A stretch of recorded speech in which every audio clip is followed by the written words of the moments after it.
And we're back with another episode of a Lakers Snack Pack from the Lakers Fast Break podcast. It's a snack pack, everyone.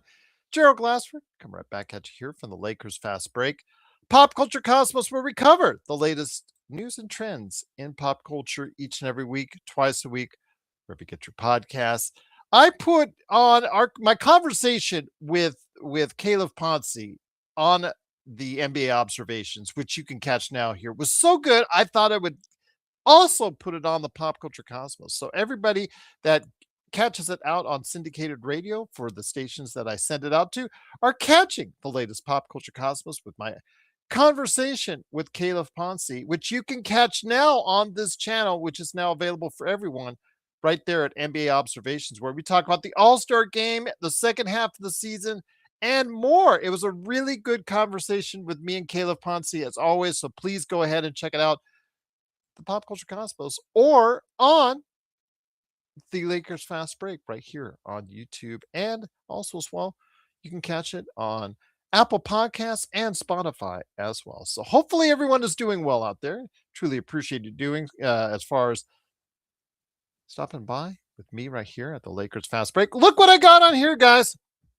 Of course, I got my pillow. Of course, I got my canvas art from a good friend at Drip Show Shop on Instagram and Twitter. But you know what? I got to go ahead and flaunt the merchandise as only I can do with the Lakers Lovers t-shirt right here that you can get as well at Drip Show Shop on Instagram and Twitter. Right there, JSJ. Absolutely. Hey, Drip Show sends you stuff. He says, yeah, there you go. Just spread the good word. I'm trying to spread the good word right there with at Drip Show Shop on Instagram and Twitter. Not sure if the Lakerholics crew, Lakerholics.com, they wanted to take a week off. I'll send the message to them again here in a little bit. If they want to go ahead and do another show, hopefully they will, but go ahead and check out them at Lakerholics.com. John Costa cannot be here today. He said he is dominating his semifinal game against in his adult league. So we are facing the only other team in our conference that is undefeated besides us. So he cannot make it tonight. So I told him he needs to do a windmill slam since he can't make it tonight. But go ahead and catch what he's doing today at Lakers Corner right there, wherever you get your podcasts. JSJ says, hey, Gerald, what has happened to the WWE? Well, they've got more expensive and less creative. And that's not a great combination, but that leads to less sales for WrestleMania. So again, you reap what you sow, JSJ, oftentimes in our society and life.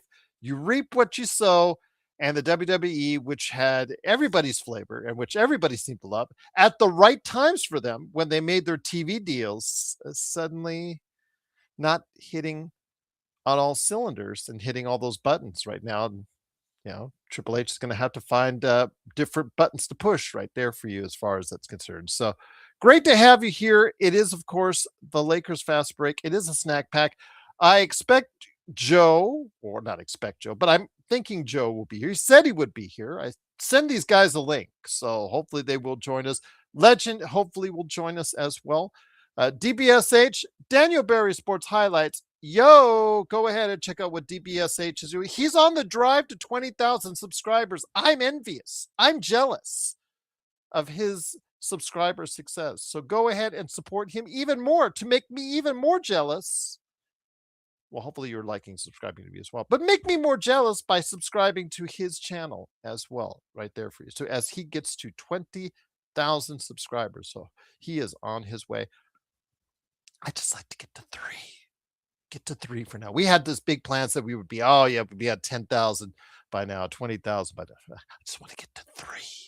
Three sounds good. I'm at 2,600, so I guess that ain't bad. So I'm appreciative of everybody that stops on by.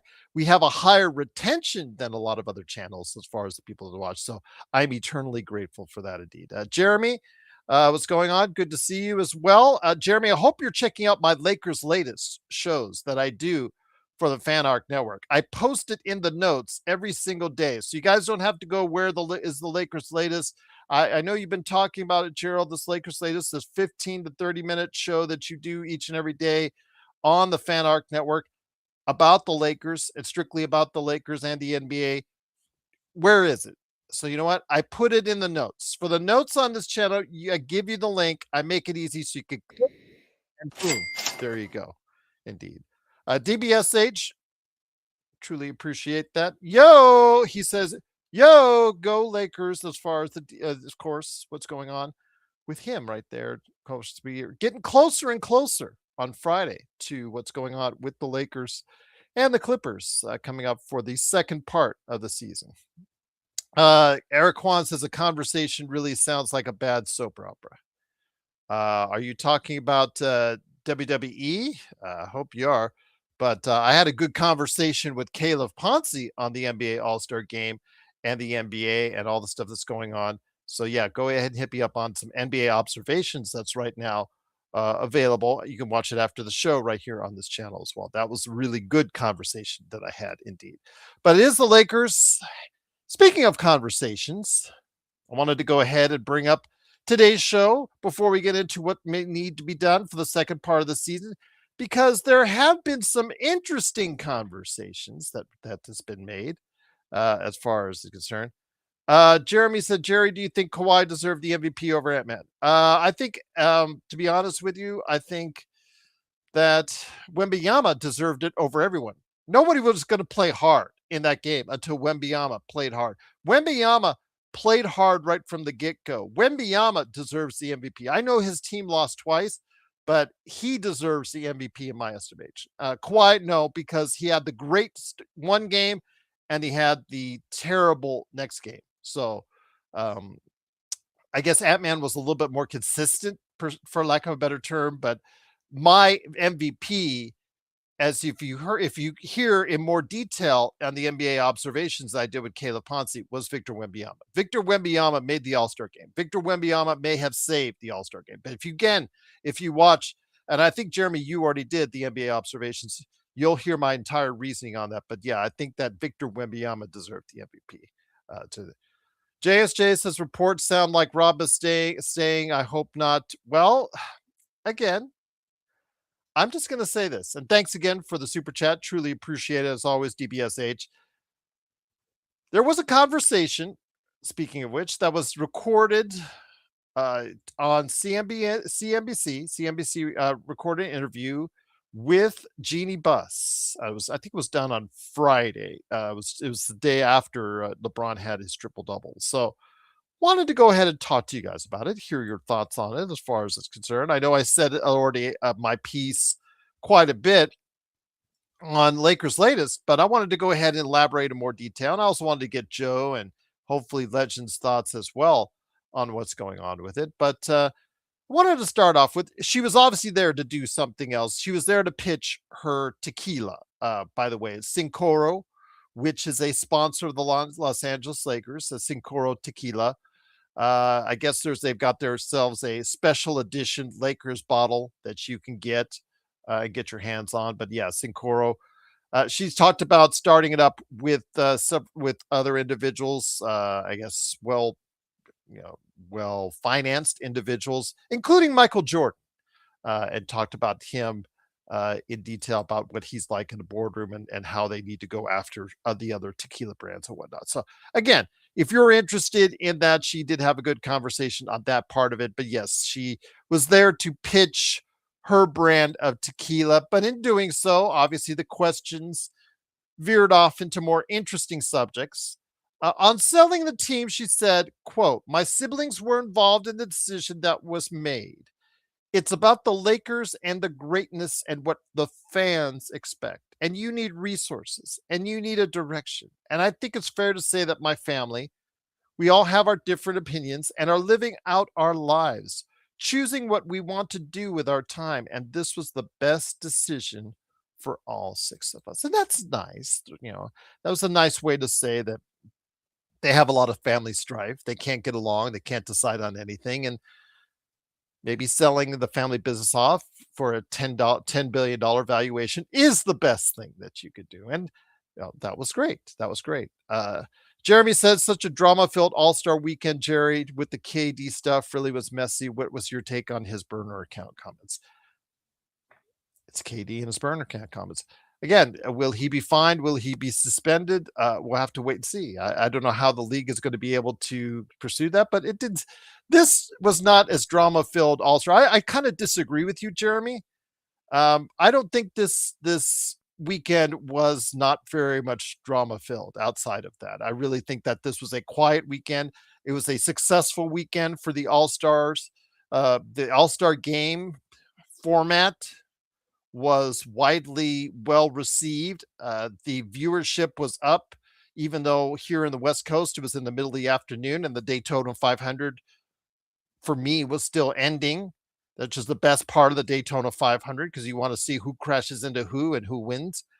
But yeah, I mean, for I think it was a pretty much a laid back type of weekend.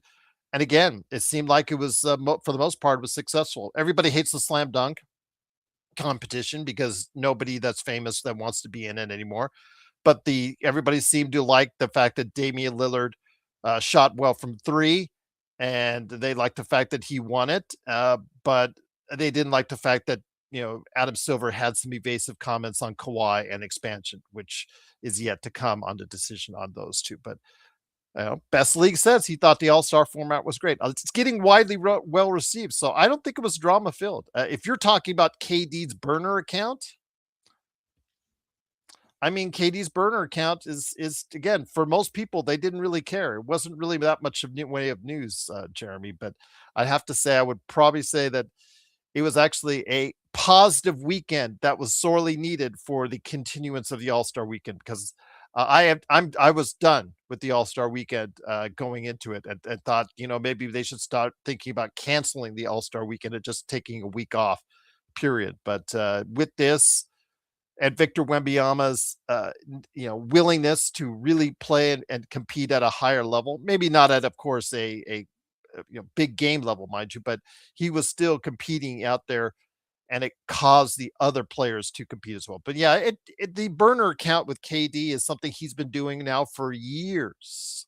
So I don't feel it was not that drama filled at all. I think it was actually a positive and good weekend for the NBA, which is something they sorely needed. Again, at Tripsha Shop on Instagram and Twitter right here for you.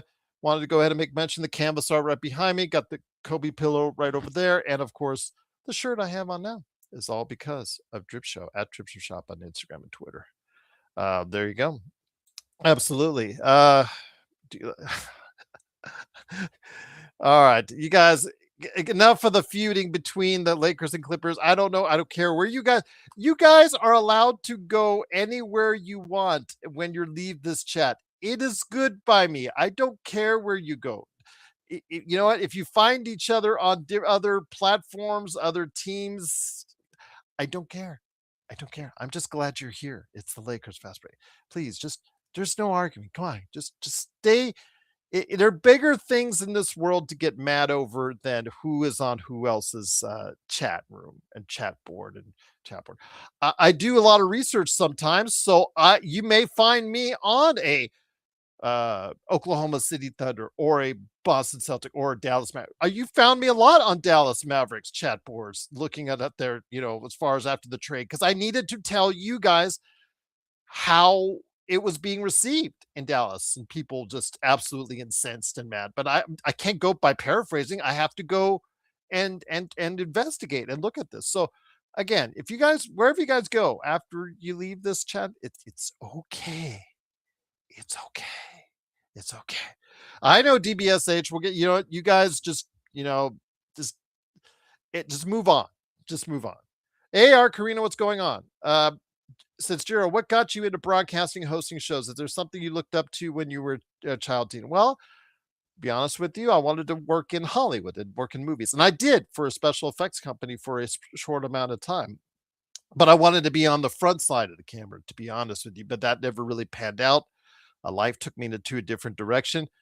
But in 2008, 2009, excuse me, 2009, as far as my love for video games took me into the podcasting realm. I was like, somebody approached me about the subject. Let's do a podcast. I'm like, what the hell's a podcast?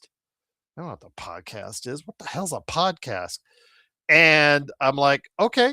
Uh, oh, that's what it is. Okay, and I got into it and did more did it, the more I enjoyed it, the more I like to express my opinion.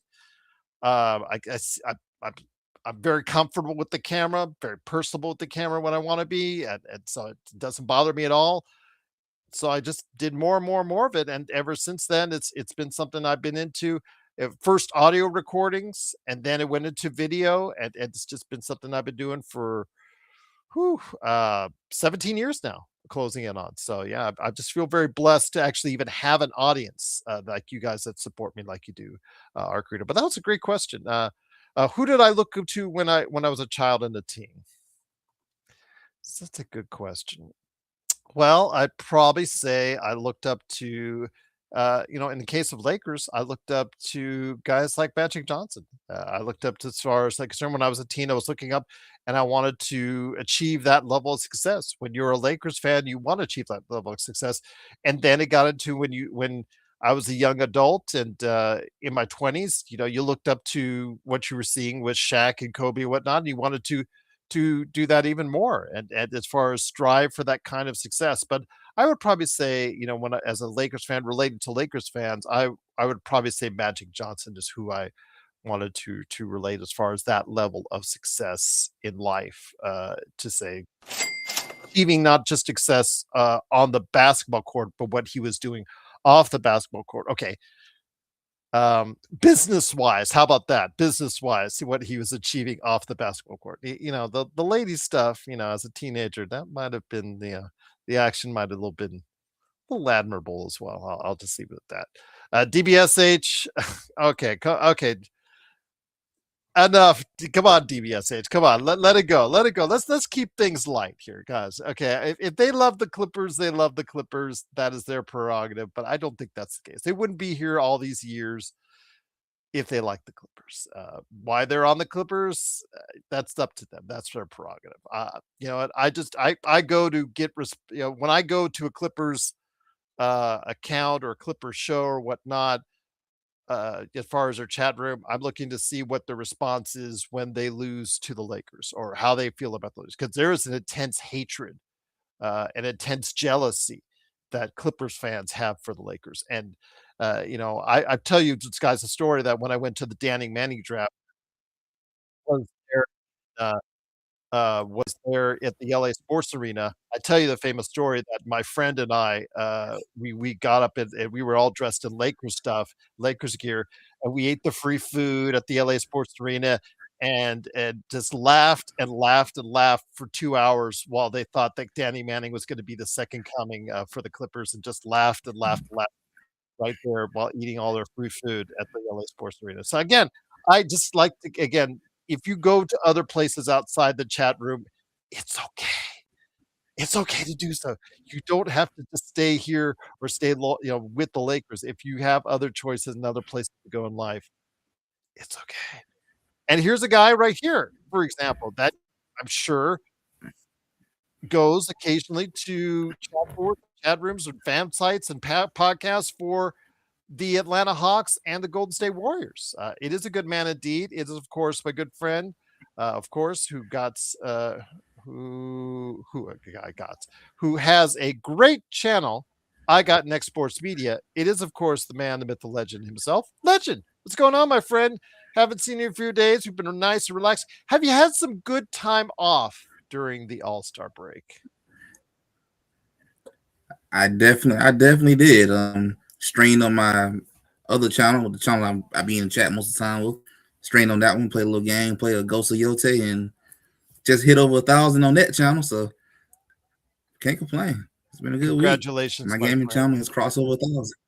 Well, you know what? And the guys, I now have new aspirations, new people I look up to. I want to look up to DBSH and the fact that he is closing in on 20,000 subscribers. I'm going to look up to that because I'm only on Legend and I are only on 2,600 and 1,000. But you know what? Again, we're thankful for that. But yes, one of these days we'll get to where you're at, my friend DBSH. But JY says, have Laker fans ever appreciated LeBron coming to the Lakers? That's a good question. That's a good question. Again, in fact, I will go ahead and ask that of all three of us. But Legend, from your perspective, Have Lakers fans ever appreciated LeBron coming in as Lakers? Because as you've seen, what I've seen, there is a big division between Lakers fans who have not accepted LeBron, no matter how, fact that he won the title seems irrelevant to sometimes when you talk to some certain individuals. And then there are others that say, yeah, it's just great that he put on the purple and gold.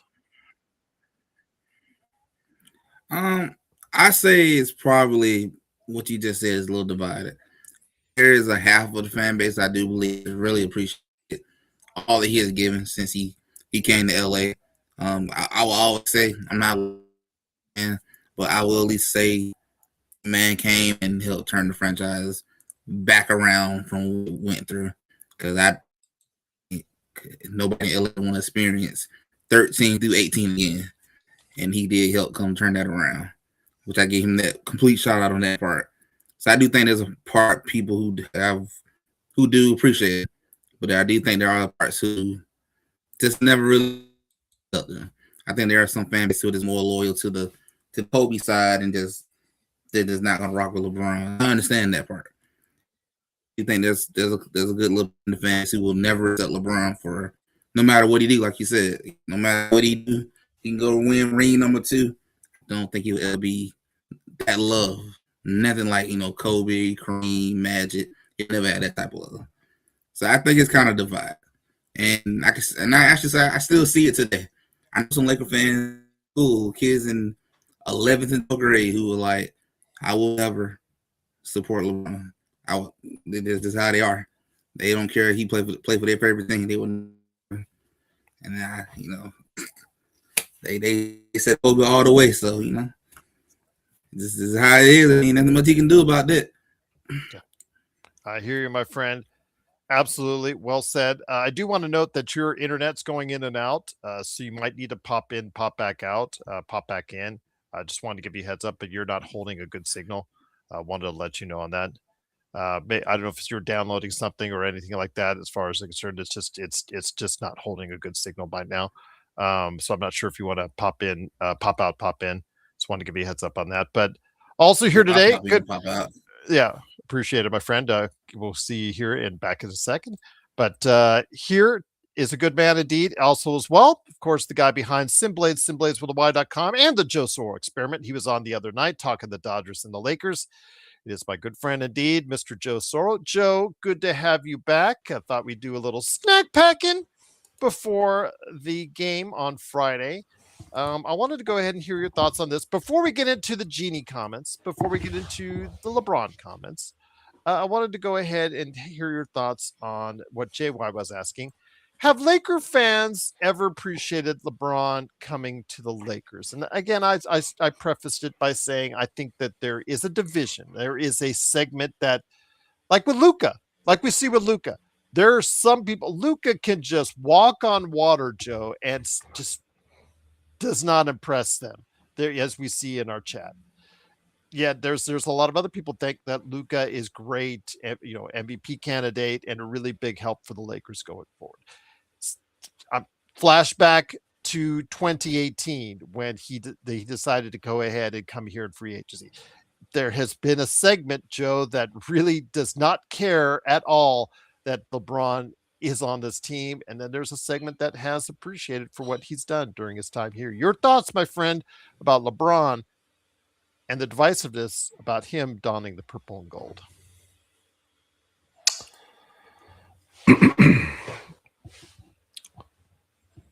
LeBron James is the most polarizing great player I've ever seen in any sport. Barry Bonds for the longest time was number one. But Barry Bonds was just a world-class jerk. And me being a jerk myself, I could identify with that. So I love how you just it's different. It's different. It's it's slightly different in that LeBron James has an immaturity that's added to the persona that is not endearing.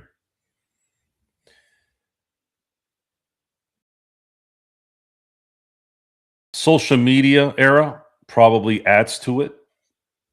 If you look back on the two players in Laker history that were, I call them transplants, much like LeBron was, right?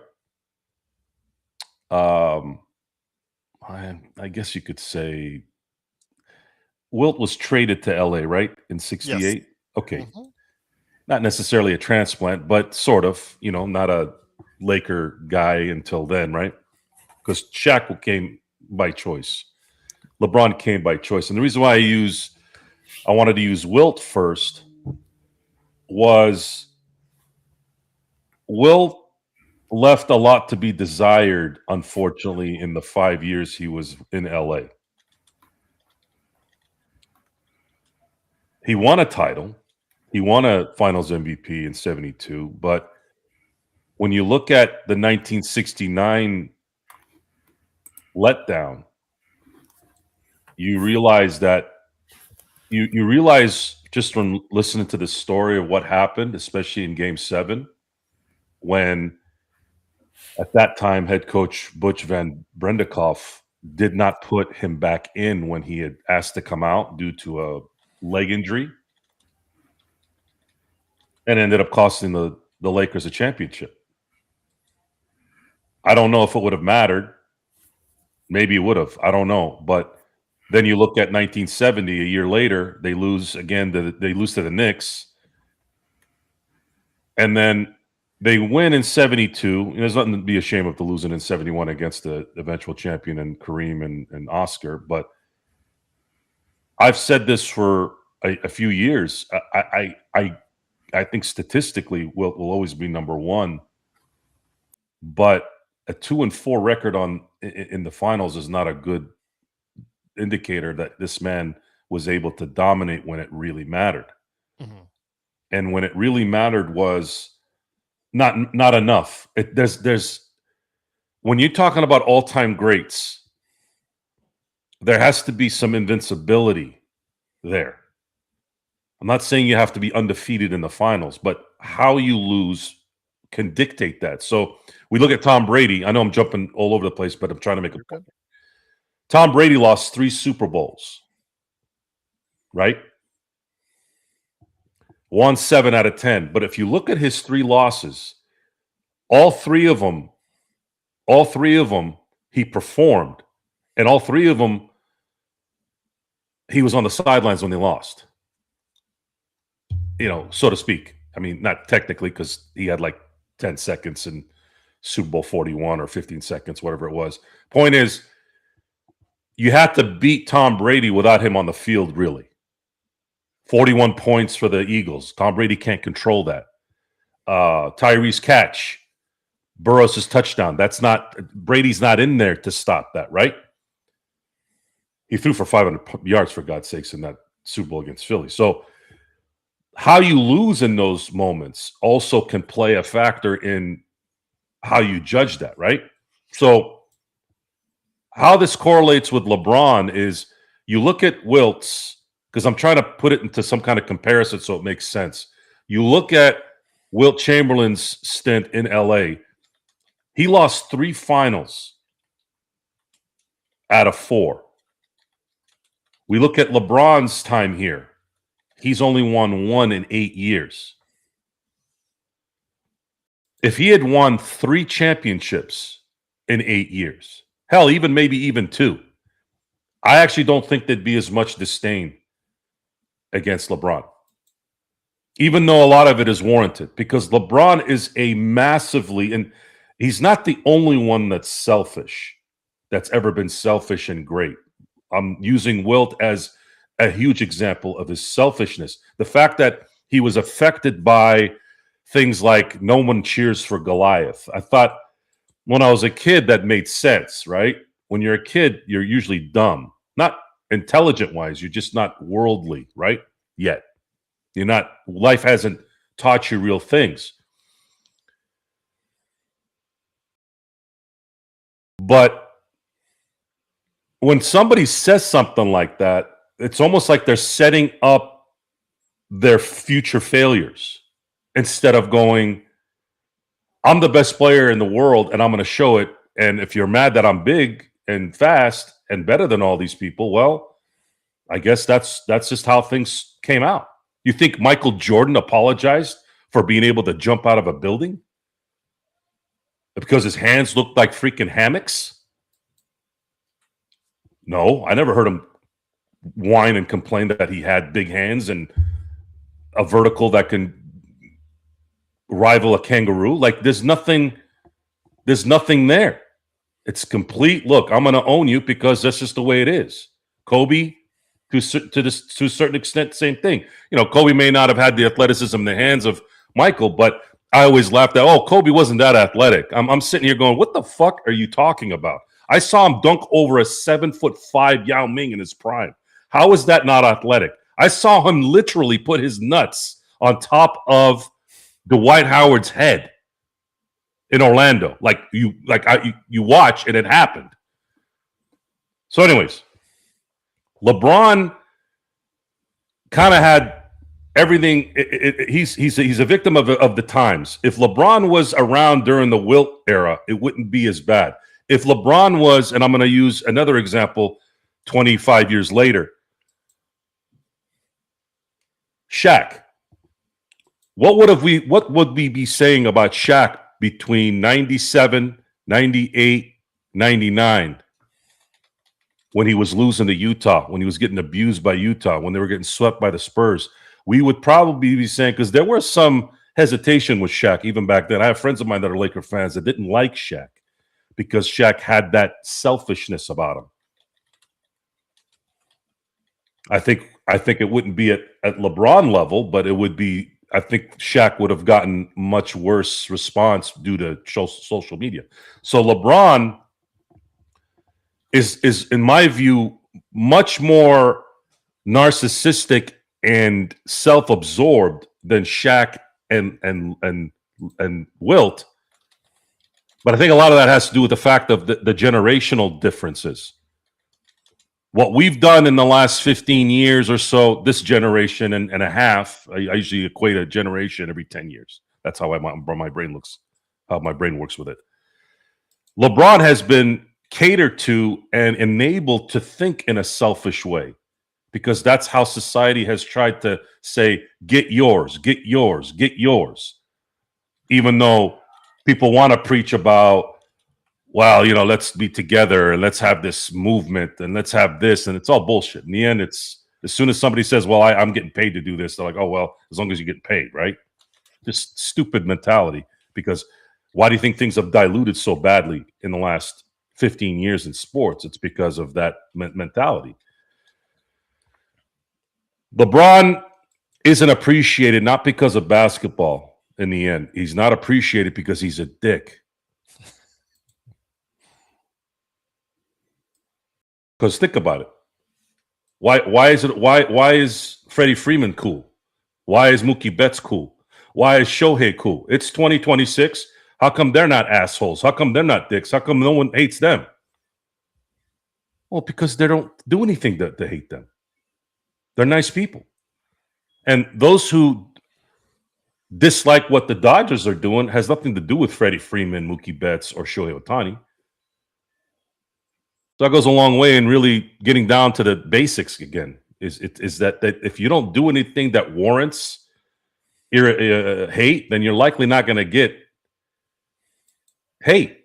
And LeBron is a magnet to it because he's not a bad person, but he's a horrible celebrity, in my view. He's the celebrity that Mike Myers was towards the end of his heyday. You know about that, Gerald? You know about that, right? I didn't even know this, right? Like I started hearing stories like 10 years later after the Guru movie, right? What he was doing to people. And then Dana Carvey, whom I saw do a show. I thought he was I know people can fake it, but I saw a show and then, we saw him afterwards and I thought he was a very nice man. And when somebody who comes off like, and you don't hear anything bad about Dana Carvey about anything, when he's complaining about you, you're like, man, something's wrong. Like if somebody really, really disliked me, the first question I'm going to ask is, whoa, what the hell is going on here? Why do you hate me so much? What the hell did I do? Not get defensive and go, hey, what's your problem? Unfortunately, LeBron doesn't have that. LeBron is a defensive, narcissistic jerk. You could be narcissistic and still not be a jerk. I have friends of mine that are like that too. But LeBron is just not an endearing guy in the end, in terms of he's a jokester. He's got childlike kind of tendencies where you would think it would be cool, but he's also that guy that would, I always say, and this is the best analogy I can think, or best comparison I could ever think of, is he's the guy that would sneak onto the boat in front of the women and children on the Titanic. That's who he is. He would. That's how much he loves himself. Get out of the way, Leo. I'm coming through. There I'm you just go. saying that's how he comes off in the end. And that when you're like that, you're a public person, and then you're as good as he is in anything. Yeah, it's not going to be. People are going to normally snuff that out and say whatever. And we already know no one liked him when he came here. Dude, they were trying to put murals up all over town, and they were getting spray painted like immediately. You would think, and here's the irony in all this, Gerald. You would think a fake, entitled narcissist in LA would be championed, because that's exactly what the town is. Bunch of fake Botox, facelift fucking people, right? I worked in the industry, so I cannot disagree with your The irony in this is hilarious. That's the part. But it also explains also that the facade of LA is actually wrong. The heart of LA is actually not Hollywood. It's very real. A lot of real people are there. They are. And when I explain to people why they love Kobe so much, it's because most of the people in LA, and believe me, I know this because a lot of my guys are from LA, Long Beach, that work with me. Those guys are about working hard and showing up and doing a good job and doing, like that's what most people are. Most people are in that area, actually. And that's what they appreciated about Kobe. Kobe would have a high ankle sprain. Let me say that again. Kobe would have high ankle sprains, not a simple sprain, and show up the next day to work. How is that not endearing? How is that not respectful? How is that not honoring the money you make and the team who you play for? That's just what it is. So LeBron, alongside with Goody Two Shoes, but Greg Popovich, have been the face of the NBA for the last 15 years.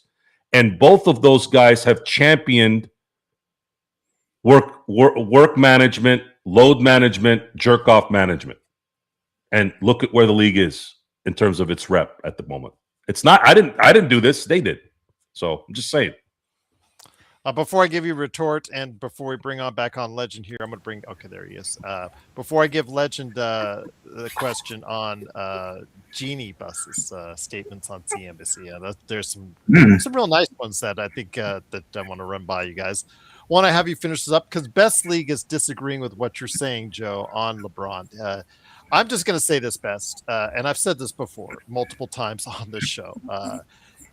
I was a big LeBron supporter. I was very excited to see LeBron coming to Los Angeles. And I knew about the extra noise that he brings and the extra noise and the things that are detrimental to a team and an organization that he was doing, but not to a level extent. Yes, he doesn't get involved in legal troubles. He doesn't do anything as far as on a social level that's bad as far as I'm concerned. But all the noise, extra noise that he creates is something that he has done for quite some time.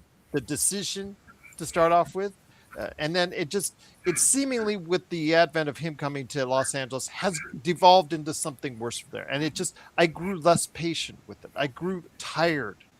I grew fatigued in trying to defend it here on the show. And especially when he did the hourglass tweet and wearing the New York Knicks stuff, as far as it's concerned, when they played the New York Knicks a couple seasons ago, these type of things really irritate me. Practicing in front of the old Clippers logo, right there, but actually warming up or stretching before he started the season. This season, the decision two, which was nothing but a farce, and it not only was a terrible way to sell alcohol, was just absolutely just a monumentally stupid decision on his part, and the things that he says and does, he does not need to say and do best. You have to understand this. If he just focused in on trying to be the best player he is and not try to make it a lot about himself, and it should be more about the team, we would be we could be in a better place, and I'll leave it at that. But Joe, I want to get your retort, because Besley going to give you a chance to retort. He said, Joe, these things are not true. No matter how many things I could throw at him, Best League is probably going to say it's not true. And I've come across these individuals before in our comments. I had a running commentary, I told you a few months ago, with somebody. I was at a Raiders game. It was like 3 days later, and he was still commenting, and I was still showing him up because of what happened with the decision too. I was on the air, and he didn't like it, and we went back and forth for days on it, and I won. But he said, Joe, these things are not true. I never heard of these things, or I watched anything you are talking about. What Joe. things?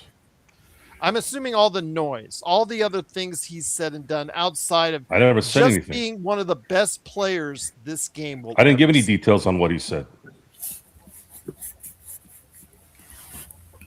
And I did, and I just did. Look, I'm happy LeBron came. I'm still happy he's somewhat here. He's a great player. Still is. Well, let me just say this, Best. When you're doing in front of Clippers, he is very cognizant when he sits with Nikola Jokic's agent exactly and takes a picture for Instagram. He knows exactly what he's doing. When he stretches out in front of a Clippers logo, he knows exactly what he's doing. It's irritating to no end. He's not a Laker. That's probably what it is. People don't. He's a merc. He's a guy that came to up his brand. He didn't come to the Lakers to necessarily win for a lot of people. I don't give a shit in the end. If you're there for different reasons and you're winning, I don't care. If your priority is yeah. The problem in the end here is the allowance of nonsense around him, allowing somebody like Rich Paul, who's as delusional as he is sometimes about things, if not worse, because you would think this guy, not having all the pressure on him, would maybe smarten him up, but he's pretty stupid, actually. The fact that he said that Anthony Edwards is a better player than Jokic, right out of the gate, that would have been over at that point. I would have been like, I don't really think we need to talk anymore at this point. I think you're a buffoon. I know it's an opinion. It's, people are entitled to it, but to say that Anthony Edwards is anywhere near the talent of a Jokic is as stupid as it gets. Commenting about your guy's teammate who you're trying to win a championship with this year, regardless if they win it or not, they're trying to win it, right? Why would you say something like that? Who are you? And I don't know what Best League is talking about. I didn't say anything in detail about LeBron. I was actually talking about Will Chamberlain in detail because I was trying to use a comparison. So I don't know. Best League I think what happens with Best League sometimes is I think he's bipolar or tripolar or maybe quadruple polar. He goes into different phases of things and then he imagines stuff and then he posts. What do you mean you never heard of what? I don't even know what the hell you're talking about because I didn't say any details about LeBron. But I just did, Joe. I just did. Again, it's been very hard for me to defend LeBron in recent years. It doesn't matter. It doesn't matter. In the end, it's about the results. Okay? If LeBron won 3 straight championships, we're not having this conversation. So is it about LeBron or is it about the results of the Lakers? That's the question you want to ask yourself. I don't give a shit about both. I care about the Lakers. So I was asked after LeBron won the 2020 title, I was asked, man, what if LeBron wins another championship? What if he wins more than Kobe? Like somebody said something like that. I go, so? I'm a Laker fan. If you came to me year one and said, LeBron's going to play 8 years and he's going to win 8 straight championships. Hell fucking yeah. God bless Kobe. Believe me when I say that. But I'm sorry, I'm a Laker fan. And the allegiance to a player is not something I can relate to. I identify with Kobe a billion times more than I'll ever identify with LeBron. But this is about the Lakers. About the purple and gold. This is about the Lakers. The Lakers, I was a fan before Kobe. I was a fan after Kobe, before LeBron, after LeBron. Doesn't matter what. I'm a Laker fan. And that's winning is all that matters in sports. I am not here to, in a lot of ways, if I'm not doing a podcast, I don't give a shit about these guys' personal stuff anyways.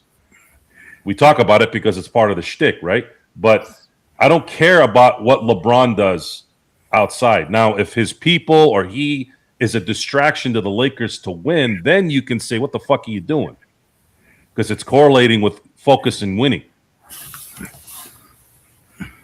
So with that, my friend, let me bring it back to Legend. And this is, of course, the Snack Pack right here for the Lakers Fast Break. It's Gerald Glassford, Legend from I Got Next Sports Media, and the experiment himself, Joe Soro. DBSH, awesome. Truly appreciate the $10 super chat right there for you. Thank you again, my friend. Wanted to go ahead and truly appreciate everything that you do. Yo, Daniel Berry Sports Highlights right there on YouTube. Want to go ahead and ask you this, though, Legend, when it comes to the conversation that the interview from on CNBC with Jeanie Buss. I'm going to pick parts and pieces of it here over the next little bit, but the one I want to most, the one that I think that is the most tantalizing for us here on this show to go ahead and target. When asked about Rob Pelinka, she was asked about a bunch of things. She's there to sell tequila and talked about Michael Jordan. That was great enough. But she talked about the team, the sale, her siblings, Luka Doncic, LeBron James, the final year, all that stuff. But when it came to Rob Pelinka, here you go. Here's the words, Joe, that might make you cringe when I'm saying it to Legend. She called Rob Pelinka a great strategist, end quote. He pulled off one of the biggest trades in NBA history last year. He continues to add more pieces to this roster of players that fit in. He continues to improve the roster. And having the resources that Mark Walter will bring will, I think, springboard everything that he's been working on and make this team even more exciting than they are now. Now, again, Joe and I and you have talked about the excitement about the resources that Mark Walter will bring to this organization. That's not in... We're not denying that at all. But Rob Pelinka being called a great strategist, because I will bring up LeBron's comments on Mind the Game, where he kind of takes a shot on Rob and kind of maybe disputing that a little bit as well, Legend. Yeah, because I don't know what she's saying. Maybe this is a situation where this why you don't work with people you're very close to as friends like that, because it's blinding you a little bit on what's really right in front of you. I mean, I'll give him credit for the Luka thing, and you got Luka here. You flip AD, who is basically falling apart, into a younger, more superstar version. I give him that part. I can't ignore what you did on all the other stuff too. I can't ignore that part. And it's just no way. I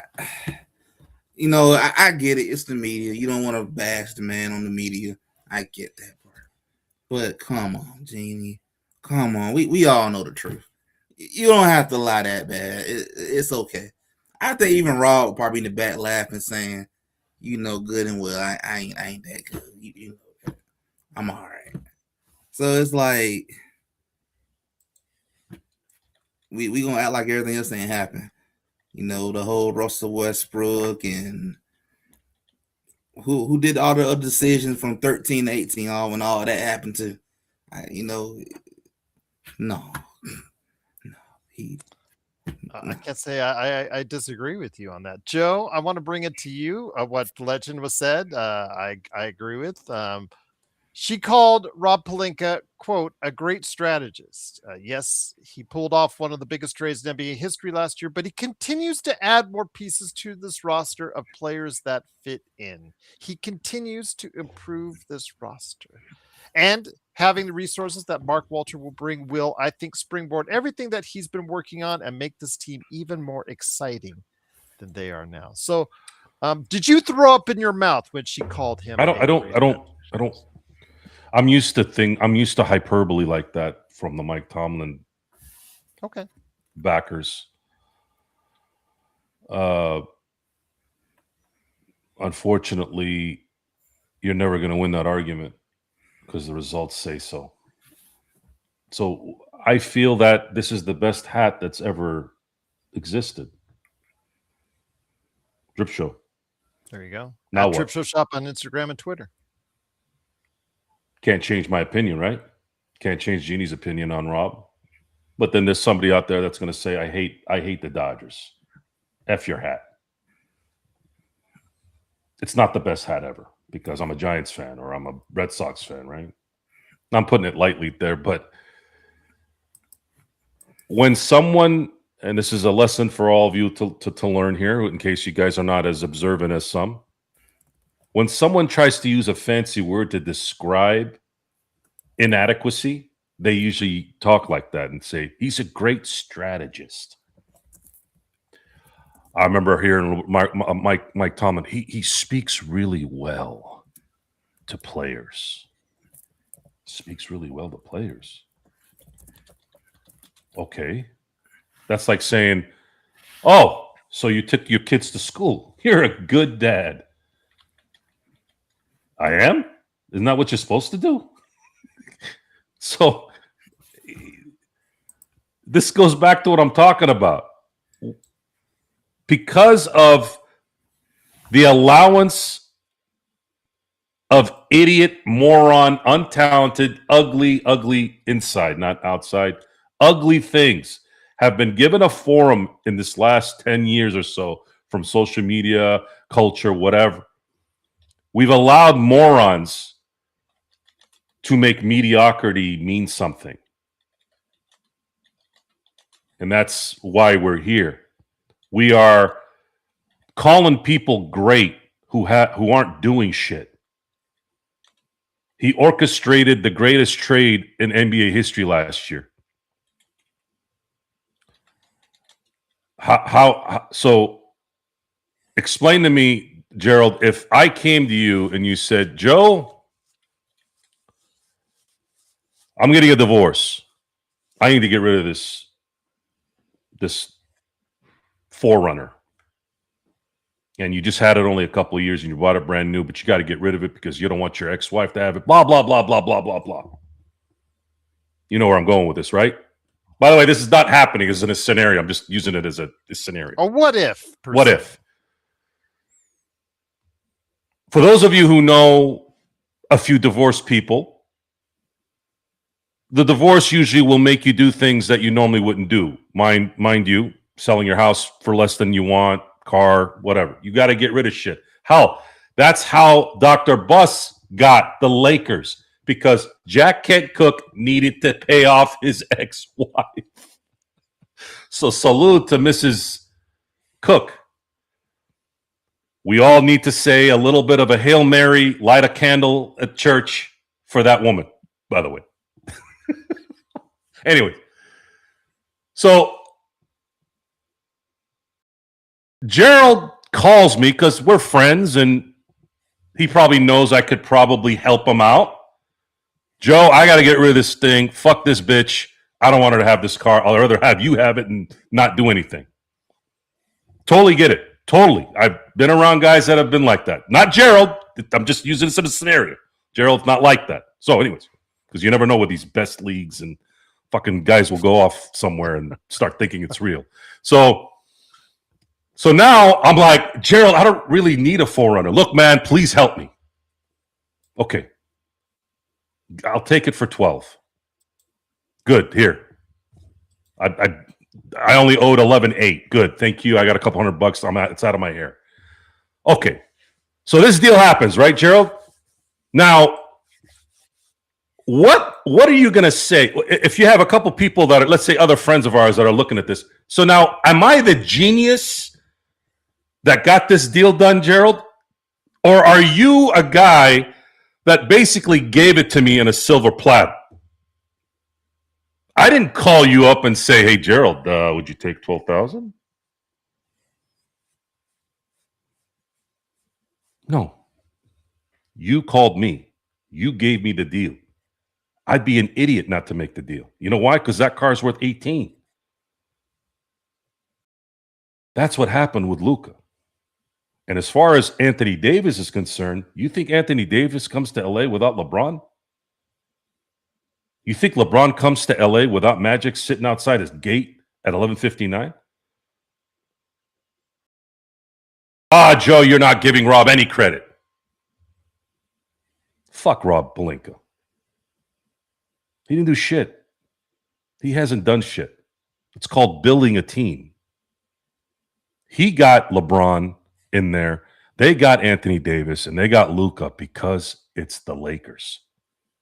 Because everyone wants to come to the Lakers. Because everyone wants to deal with the Lakers at some point. You know how I know, Gerald? Mm-hmm. Look at the results of the history. I just mentioned how many guys already. LeBron, Shaq. I'm going to give Rob a sliver of credit because of the fact he was able to negotiate only one first-round pick. Fine. And AR wasn't involved in the deal. Fine. I'm being considerate. He probably got, like I said, he probably got the right amount of printing paper and the right paper clips that worked for the deal. He got the amenities done. He made a good dessert. He's got really good skills to get a good appetizer in there. Good. But as far as I'm concerned, it's more than just transactions on this team. It's a mindset. I don't like Rob Pelinka from what I've seen. And I didn't like him the moment I saw him speak. I'm not talking about the Fab Five stuff during the 30 for 30. I'm talking about that press conference with KCP. Since that press conference, I have not liked him. Again, you talk about the resume, and the resume is something that, will follow him everywhere. His decisions that he's made throughout this decade mainly will determine whether or not you consider him a great strategist or not. But I certainly don't, and I don't think Joe does either. But I do want to mention, as far as, she made those comments about Rob. Guys who are good strategists, guys who are good at their job don't hide, Gerald. Mm-hmm.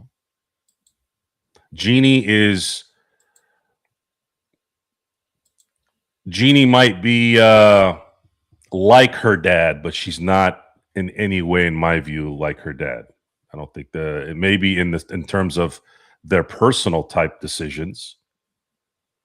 I don't think it was necessarily professional for her to be banging the head coach of her team. I thought that was out of that at the time. I didn't think of it that way, but as time goes on, you start to wonder what the mindset of these things are. I'm not a big fan of these type of things. I'm not. Maybe call me a prude, call me conservative, but why do you think you look at the Boston Celtics? God help me. I'm sitting here complimenting the Boston Celtics for the last week. What happened to Ime Udoka when he was dipping his pen in other people's ink? They fired his ass. We don't do that here. This is a professional setting. We don't have time for drama. And look what's going on with that moron, that fucking idiot, MLBPA, Mr. Clark, and his stupid ass Santa Claus beard. See, people always laugh when I talk about people's hair and their facial stuff and their tattoos and their bullshit. Guys, a lot of times, if you're in the business, you don't necessarily have to be in a business like mine to do this. It's important in life in general because you avoid problems, you avoid bad relationships, you avoid bad drama that might occur. How you keep yourself, how you present yourself does matter. I'm not saying you got to be fake. I don't want to say that you're a hippie and you have to dress in a suit to do things. I would say my answer to that is always, well, maybe this isn't the right job for you if you want to dress up like a hippie. But I don't like LeBron outside of basketball. I don't like Rob Pelinka because there's an aura of fakeness that I don't like. Jeanie is a bad decision maker in terms of just everyday type stuff. She's just a normal person. She doesn't have, to me, any talent that would be like extraordinary. She would never own a team unless her dad owned it. Never. She would never be in charge of a team unless she was greased in nepotism. And then you have guys like Kurt Rambis, who, in my view, has earned a spot there because he was a former player and he was a contributor. That one has a little bit more weight to it, maybe. But then again, Linda was also there at the beginning, right? That was her friend. I get that. But I have best friends too, Gerald. I'm not putting them in high pressure situations in my business either. There's a separation. Well, we'll talk about as far as the golden parachutes and then what's relating to that. It's here in a little bit. In the end, I will say this. In the end, I don't really particularly feel comfortable with Rob Pelinka. I don't feel comfortable with LeBron James. However, Jeanie Buss, I appreciate a few things that she's done greatly. Number one, she tried her best to honor her father. That is a beautiful thing to be, because I believe in that. I still make decisions in my life to this day based off what my father would think and my mother would think, and they're not even here. I had to honor them. So that part I really love about her. I really, really do. I really, really respect it. And I have to respect, you have to respect her for selling to Mark Walter. That to me proved that she did love the Lakers that much. And then she did outline that in that interview. There's no doubt that those two things in the end probably are the separators to the bad for me. She mentioned the resources that he could bring, that she can give. That it's she not just the resources. Steve Cohen has resources. Well, she mentioned the success of the Dodgers. Right. But the thing is, right. And the thing is, the success of the Dodgers, there's a little bit of confusion with the normal moron out there. The Mark Walter Group is not just money. There's a energy that they just have that's different. You don't see it in powerful men like this. These guys really care about giving back to the fans. Friedman, Mark Walter, Stan Kasten, Brandon Gomes, even the players, like these guys really give a shit about returning the damn favor to the fans. It's not normal for billionaires that can tap into $350 billion at any time and to give a shit about a bunch of fucking people that are paying $20, $30, $40, $50, $500 for a ticket. This is not normal. She sold it not only to someone who's capable, but someone who actually gives a shit. And rich billionaires who give a shit are as rare as a blue blue lobster. It's so in the end, Jeanie should be celebrated. I'm going to celebrate her. In the end, she did the two things that I have to give her props to, because it's two things one I believe in 100%. The other is, my God, she could have sold to Kroenke, and Kroenke's not a bad guy. I hear he's a good man too, and he wins. He's won on every level, right? Soccer, hockey, baseball. He's won in all places. But her selling her father's team, whom he wanted them to run everything, to the best possible person is, to me, a huge win, and we're all going to benefit in the end. And I think a lot of that has played in the factor that maybe I haven't been as hard on LeBron as much this year. I think a lot of that has to do with the fact that because I think I'm feeling the end here, and I don't want to kick LeBron in the back while he leaves. I think that's too much because he did bring a title to LA.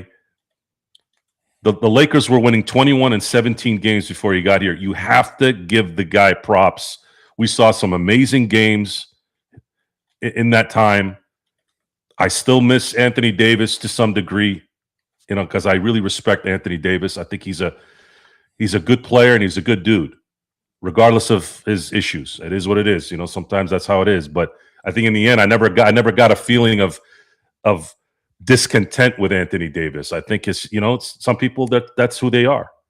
If he's one of those guys that doesn't want to light the world on fire, okay, well, I can't make you do that. Well, at least he was a multiple All-Star as a Laker. He won a championship. He was an All-NBA player. He was very entertaining to watch. I mean, not everybody's going to be Kobe, guys, and that's never going to happen anyways. No one is ever going to be like what Michael and Kobe. We're never going to see that again. I don't think we're ever going to see that again. I think those guys are the longer we go here in society, the easier people are getting it, and the harder it is going to get somebody that can manipulate their own minds to think that they got to go prove something. Now I'm making $50 million a year. I don't give a shit. So we got to play with what we can get. So adding on to that, we talked about what Jeanie thinks of Rob Pelinka.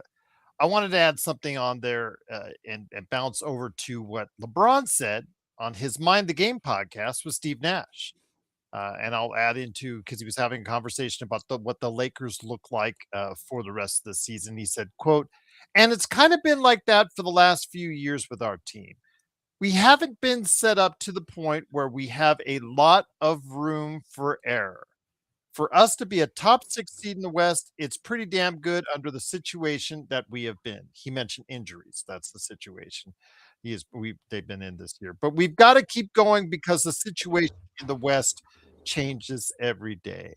But when he puts in there, we haven't been set up to the point where we have a lot of room for error, I don't think that same strategist comment LeBron would agree with in assessing Rob Pelinka. And I think that when he put that in there, that was targeted towards Rob Pelinka. Agree? Disagree? Yeah, this is all bullshit pleasantries. And this is why I could never be in a corporate setting and be a professional. But you can't, not even with Michael Jordan and Jeanie Buss coming up with the new tequila brand? Is that having to do with basketball? They have a Lakers special bottle. It's for her new and Michael Jordan's new tequila. With all due respect to Michael and Jeanie and their business ventures, I couldn't give two shits about what they're selling outside the Lakers. Honestly, I cannot express how much I don't give a shit. It's hard. It's hard to say those words because, again, I've said this so many times. So most people, when they say they don't give a shit, they do. But I can honestly say I do not give a damn at all. Like, I just don't care. I care about the 2.5 hours I invest 82 times a year. Well, this year it's going to be 81. Playoffs and our show. We spend a lot of time focused on the Lakers. That's enough. I don't need to worry about what Jeanie does in her bedroom, in her bar, in her what she thinks about Rob. Like, this is the part where I start to get kind of like, why do we give a shit what she thinks about anything? I don't. That's not Laker related. Well, that's what is this infatuation? What is this infatuation with people's personal stuff? What is it? Is your life that boring?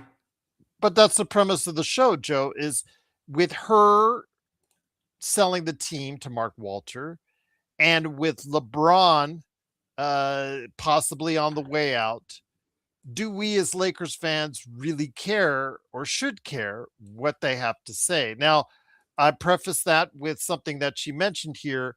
She indicated she was asked to stay on as governor, saying that that's what I agreed to.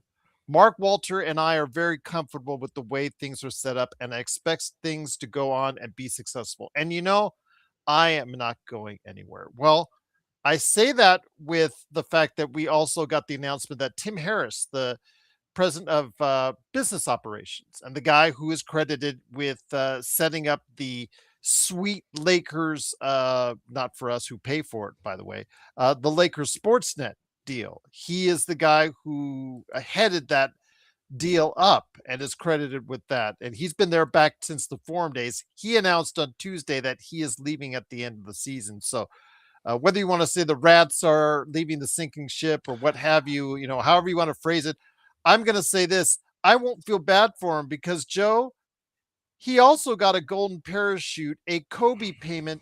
I don't know if it's 8 or 24, but he also got a Kobe payment as well. No. Tim Harris is in a lot of ways similar to John Black, who was a longtime PR guy for the Lakers. He's always been thought of in good. No. Tim Harris did his job very well. He was good for the Lakers. John Black was another guy that got jettisoned due to the transfer of. But do you think he's seeing the writing on the wall and heading out? Well, it's not any different than Ned Colletti being eased away from his duties as general manager of the Dodgers before Andrew Friedman came in. Ned Colletti was an amazing GM. It's different.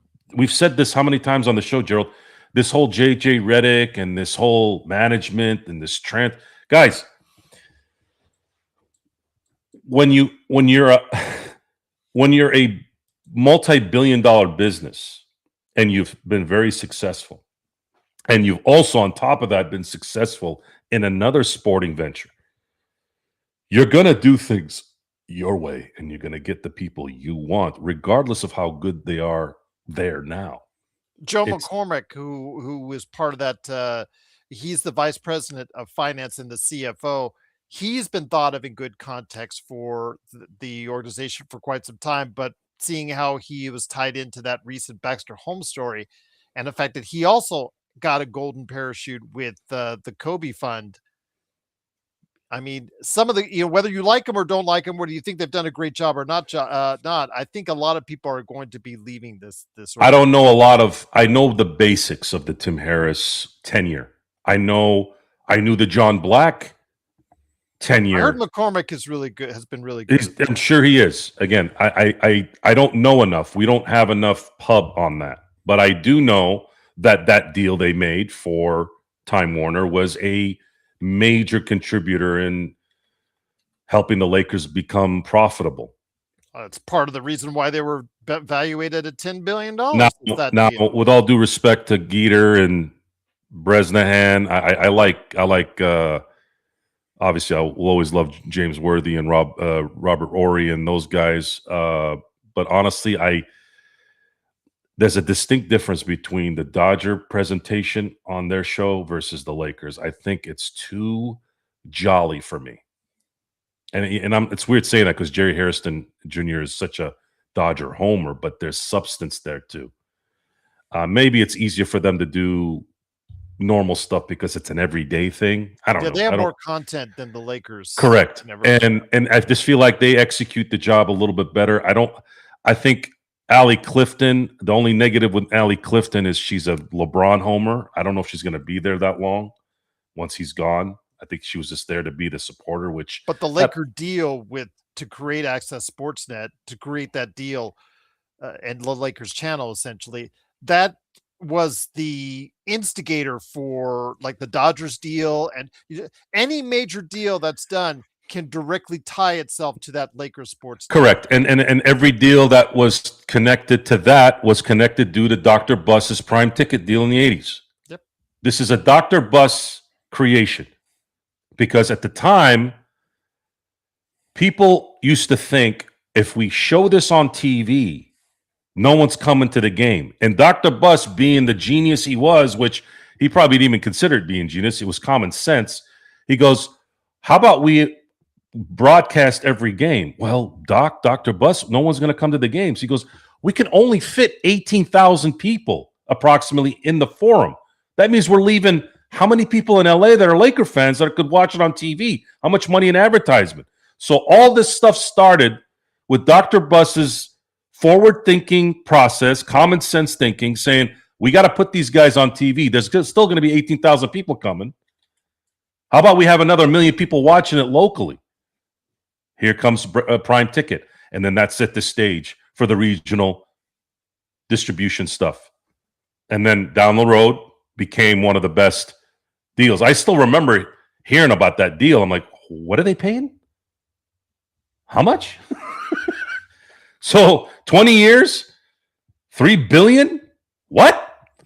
And it was funny because I've heard shows where they compare that to, let's say, Memphis, who has one of the worst deals, the local TV deals that's out there. And it's like, it's pennies onto pennies, not even pennies to $1, Joe, pennies to $100 compared to as far as the Lakers deals. It's very difficult. It's very difficult to understand what they were thinking moving a team to Memphis. This is the part that's going to hurt a lot of people. Not really, but we may be just a couple of schmucks on a podcast, but there are a lot more dumb people in bigger positions than you think. The first question I would have asked myself is, why are we going to Memphis? What's going to happen in Memphis?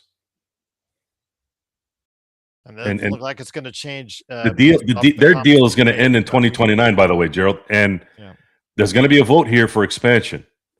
But they're not which is stupid. Silver said no relocation as of now is on the card. Yeah, it's just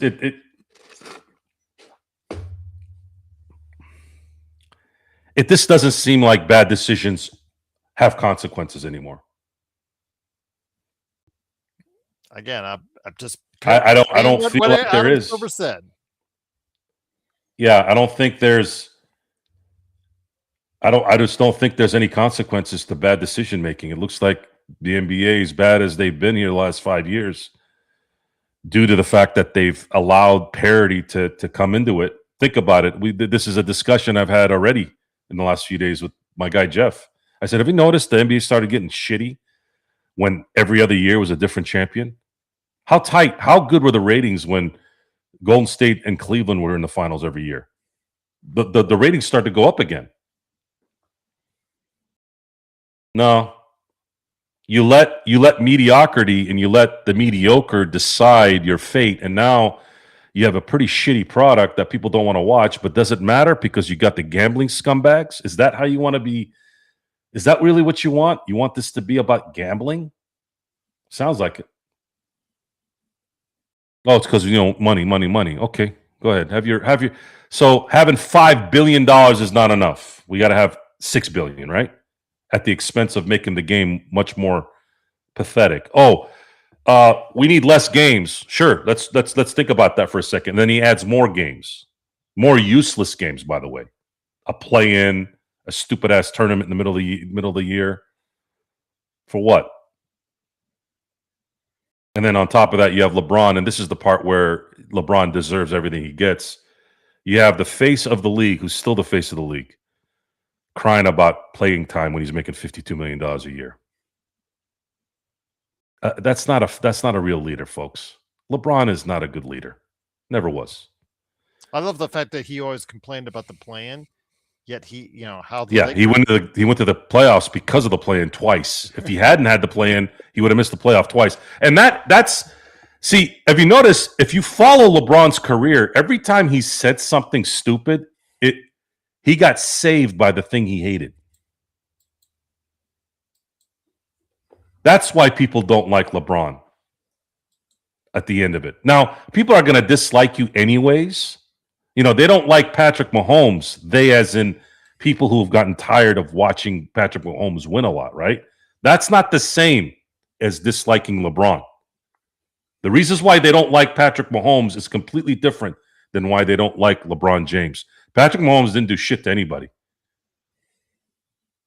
Okay, he's not at some nightclub being a jerk off. He's not, from what I heard, I've never heard anything bad about him. I think he's a relatively nice guy. But because he's a winner and he's a constant winner, and you're always there. What happens after a while is they start to then nitpick and go, oh, well, the only reason why he's winning is because the refs are helping him. They did that with Tom Brady before that. And then I always laugh because I always have to bring this up. Roger Goodell got tired of that narrative probably. Now, I can't prove it, but he ended up suspending him for 4 games for the Deflategate. Oh, see, guys, I suspended. You don't think Magic and Bird were catered to? You don't think Jordan was catered to by the look? The stars get catered to, folks, because that's what helps ratings and stuff. Like that part matters. But it's unfortunate. I did like the 65 game rule. I thought that was a good rule. But it doesn't look like these guys care about all NBA or MVPs anymore. Best, I don't know what pipe you're smoking, but in the NBA Cup, the 2 finals teams, they play an extra game. Doesn't count in as far as the records, doesn't count as far as stats or anything. It's like why do you continue? Yeah, they don't get one less game. They don't half the time when you're here. If you remember, the Lakers actually played 83 games the year that they won the NBA Cup. The one of them didn't count. That was the one that they won here in Las Vegas. So again, gonna have to correct you on that, Best League. They don't play one less game because of it down the road. They don't get a makeup for it. That's the idea. They're playing for cash money for themselves and their teammates. That's all it is. It's a cash grab. And it's something that hopefully will spike up interest during a part of the season where normally a lot of casual fans don't look at. That's what the NBA Cup is supposed to do. And it's had some, decent success here and there. But again, it is an extra game for the 2 finalists on that. So I don't know where you're getting this. Though they make it up down the road. No, they don't. They play 83 games. The Lakers play that extra game and they felt it the next 2, 3, almost a month. They felt that extra game for a while because they played at such a high level, because it gets so intense when they play in these NBA Cup games, and which is great as far as the competition is concerned, but they did feel it as far as and just have to take a look at the performance the next couple weeks after that. So again, they play an extra game. That's what the NBA Cup is all about. But it is, of course, the Lakers Fast Break. It is, of course, a snack pack right here for you. But we did mention again, I think that it is now not as important what LeBron says, not as important what Jeanie says to Lakers fans, because we're in a new situation. She is no longer the majority owner. She is no longer the governor. And he is no longer the marquee player on the Lakers, Joe. Again, as she said it best herself, the team is now focused on building around Luka Doncic in that CNBC interview. And he knows it. LeBron knows it. Everyone knows it. And I think that's what we have to focus on going forward is, everybody seems to admit she was asked whether or not it was gap year. And her words in that CNBC interview, was this a transition year? She was asked. And she said, for so many different reasons, yes, absolutely. LeBron understands that, this is a gap year. He even said, for what we've gone through, this is he feels pretty good of on where they're at. So with that said, my friend, you know what they're saying is from 2 people who will probably no longer be a part of the organization in the coming years down the line. I don't know when she's leaving. She said she was asked to stay on. She was asked as governor, but I don't think she's serving out her entire tenure for 5 years. LeBron could be gone as soon as this summer. So again, what they have to say does not hold as much weight as it once did. I don't think there's much to discuss. It's common sense now. It doesn't matter what they say. By the way, Lakers slow break. He said you'd like to purchase your company, Joe. Simblades with y.com. The last valuation, I believe, was right around what the Lakers are worth at $10 billion. So get your check ready. That's all I'll say. Don't you love these mock accounts that mock us? You've made it somewhere when you get these mock accounts. No, Bill. change the M to a B, and maybe Joe will listen. I'm just in complete. I don't understand. It's not. I don't feel like it's that hard to figure this out. Best, you're on crack. But no, then the that's NBA why game does not count. best league is the most. He reminds me of my friend John. My friend John is one of those guys that we have honey, Jack, and Coke night. We'll hang out. His wife's there. I have other friends there. And then I'll be talking about sports hats. And then the next question he'll say is, yeah, but what about pants? And I'm like, what are you talking about? What about pants? I'm like, I'm talking about hats. What do you mean pants? That's best league. That's best league. Random nonsense. With NBA Cup games the championship game does not count. A team or teams can play up to 85 games before the real playoffs start. 2 play-ins, and if you go to the championship game in the tournament, that's 85 games. The answer that Silver created to there's too many games is he added 3 extra games, possible games for teams. That's what he did. That was his answer to helping these guys. And I have the answer. I just don't know if logistically is an issue. I don't know. I've never made a schedule. But if you look at the 80s, let's say specifically 1984, you'll look at that and you'll see the Lakers played the Golden State Warriors 6 times. They played the Kansas City Kings when they were in Kansas City at that time before they moved to Sacramento 6 times. You see a theme here, Gerald? Okay, so now you're going to expand the league, which, okay, let's placate it. They're going to expand the league. Now you're going to have 4 teams per division, 4 divisions per conference. It evens out. How about we do this now? How about they play 18 games in their division throughout the year? That takes care of, at the very least, 6. Now you're taking care of 1/4 of the schedule in a nice small area, because it's likely going to be Lakers, Clippers, Sacramento, and Golden State. Correct? Would you say that's probably going to be the 4? Sounds right. So now you got 1 hour flight, and then next door, 6 times between LA and the Bay Area and Northern California. Let's say Northern California. That's a lot of games that you're not having to venture out. That's 1/4 of the year almost where you're not leaving that area, home or road. That's how you get rid of the jet lag and all that, because these guys are pussies, right? They're a bunch of fucking wanksters, bunch of babies making $50 million, but they can't train themselves to play 82 games of basketball. They can't play basketball anymore for 4 days a week. They're blaming AAU ball like AAU started 15 years ago. Gerald, how long has AAU been in basketball?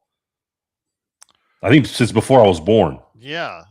So what do you mean blaming AAU? What do you mean blame? I even heard an excuse. Well, kids are not playing other sports where they use different muscles now. Okay, let's say that's true. But aren't we in 2026, Gerald? Don't we have all these gurus online that are jerking off on everyone every 5 minutes, telling us what we should eat, what we should work out, and this is what works, this is what doesn't work? Don't you think when you have 20, 30, 50 billion dollars, don't you think you'd find those people, the real ones, to prepare your body more? Or are these guys too busy hanging out with Paul George and whomever, going out and getting skanks and chicken wings? What is it? Sounds like a bunch of excuses, a bunch of fucking weak-ass bitches. That's what it sounds like. JY, to answer your question on Silver's contract, I just looked it up. It says throughout the rest of the decade is his extension. And I do believe every time he does get an extension or gets a contract period. Hey, is best league, you think best league is Rodell? He sounds like Rodell. They could be one and the same. Who Best knows? league. Are you Rodell? Rodell does that, where he'll randomly fuck with us to piss us off. But again, look it up, Google it. As far as the NBA Cup, is the NBA Cup final game count, as a game? And it will tell you the NBA Cup's games do. The NBA Cup final does not. It's just that simple. It's a Google question. It's what it's there for. I use Bing, but you can use Google as well. But I also Googled, aka Binged, as far as Adam Silver. He looks like JY that he's extended through the rest of the decade. But his extensions, I believe, also always have to be approved by the rest of the owners as well, which they made it. We can complain about Adam Silver and all the other commissioners that all we want as far as the other sports. But if you're making the money, which Silver has, then I guess that's really what counts. The new TV contract should keep them happy for a little while. Roger, Bing does not if you earn the points on it. So it's got me 2+ free years of Xbox Game Pass. So can't say it sucks, but it's up to you guys. Again, you guys are Googles, that's fine. Do it for free. I get paid for it from Bing. But again, it is, of course, the Lakers Fast Break. It is Gerald Glassford along with Joe Sorrell. Before we head on out, my friend, I want to add one more little thing in there. Of course, we can always talk about other things as well. But, of course, the game as well on Friday, the Lakers and the Clippers. Please go ahead and check us out for the post game. As always, we'll be back at it. I do have a Lakers Latest that's coming to the Lakers Latest channel tomorrow as well, where I talk more about Tim Harris.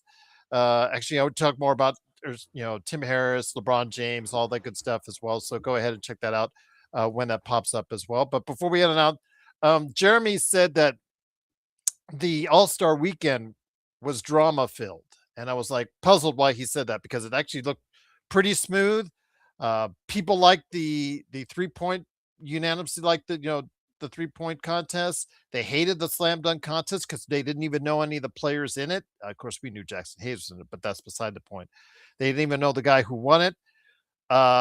They universally liked the format as far as it's concerned of the USA versus the world of Team Stars, Team Stripes, Team World. As far as it's concerned, it garnered a significant improvement in ratings, even though it was at 2 p.m. our time. Again, just why would you put that in the middle of the afternoon? But hey, I think you can't argue with 9 million people watching. So with that, I want to go ahead and ask, he said it was drama filled because of what Kevin Durant was doing. And it seems like a certain segment of social media is focusing on this. I'm not, I haven't been, I couldn't care less, because this is something that Kevin Durant's been doing for a while. Burner accounts. We know that the Philadelphia, Colangelo, remember when he had the burner account as well. But with Kevin Durant and the burner account, I guess he's going off on other players. It doesn't seem like it's bothering you too much, and it doesn't seem like it's bothering me much as well. I mean, I guess Devin Booker he was going after, and some other players, teammates. Who's following Durant in his, who's somebody got his VPN and following him with it or something? Yep. Apparently. I don't give a fuck. I don't care about Kevin Durant and what he does in his free time. Why does anyone give a shit? Seriously, you guys, this world is so dumb. Who cares? Why do you care? The All-Star game, no one hardly even went to the All-Star game. That place used to be packed. No, they were there, Joe. It's the lighting in that building. Don't trust the lighting in that building. The lighting. I should have thought about those lights. I'm serious. Those lights made them disappear. I got you. I understand now. There was a crowd there. It was over 16,000, 15,000 announced. And the light made half the arena disappear. That's pretty amazing. Again, I'm telling you, it's the lighting. They are there. All right. I'm not going to argue with you on this. Great. That's great. Everybody talks about that. I can't say how much I appreciate you putting putting that to light. I can just tell you almost 16,000. You've enlightened me, Gerald.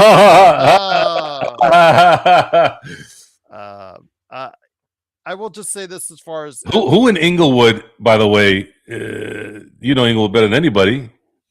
Who in Inglewood's paying $2,500 for a seat up there, anyways?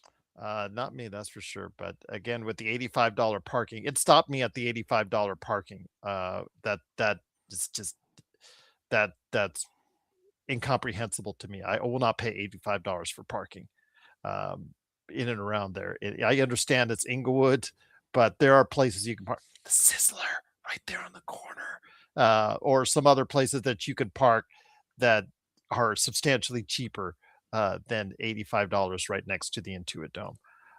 Arcarino, I just want to mention the NBA already has agreements with NBA Africa and NBA Europe. They're even talking about maybe developing NBA Europe even more into its own league, et cetera, et cetera. They've got their foothold in those areas, and I would equate that to as close as I could to Japan and the Dominican Republic for MLB to answer your question. But that was a really good question. Good question, Arcarino. But because he was asking about a equivalent to that, and that's the best I could come up with is NBA Africa and NBA Europe for that, Joe. So, but yeah, I don't think anybody. We don't really care what's going on with Bernie. Whether or not they go ahead and discipline it, and they might. But he can go ahead and say what he wants about other teams. I mean, LeBron James just went off on, as far as the trade deadline, what he thought about the various big trades, and he could really talk about other players on his podcast. So I don't know how much you can really do, Joe, about that. I mean, if it's not a team executive or a coach, they can literally say what they want as players. Yeah, when you're talented like Durant, you could do whatever you want. You could probably slap a child in the middle of the court. It seems petty. It seems very. I mean, even LeBron doesn't do that. Get on a burner account and do those things like he's done and accused him in the past. So, that's a Kevin Durant. Nothing. The worst thing Kevin Durant did was leaving Oklahoma City. It turned him into Serena Williams. After a while, they became what happens to a lot of dictators in the world is when they're in power too long, the outside noise finally starts to melt their brain. And you noticed the deterioration between Kevin Durant and Serena Williams. You could see it. You could see how they were a certain way and then they went away. Kobe was this jolly player until Colorado, and then he turned into a vicious maniac. He was still sort of a maniac, very into what he was doing, but he had a mean streak, but that was basically because of his competitiveness out there. Right, but he became he used that as fuel and put it into something, whereas Kevin Durant and Serena Williams, unfortunately, Serena Williams does what many females do and start screwing up her face. And then Durant just started becoming a bitch online. It's like, why do you give a shit what these people think?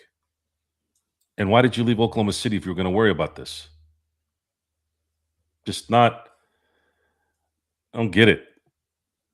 I don't get how you can be in this business as long as you are and it still affects you. If it affects you that much where you got to go on a fake account. And my first question would be who the fuck is following me?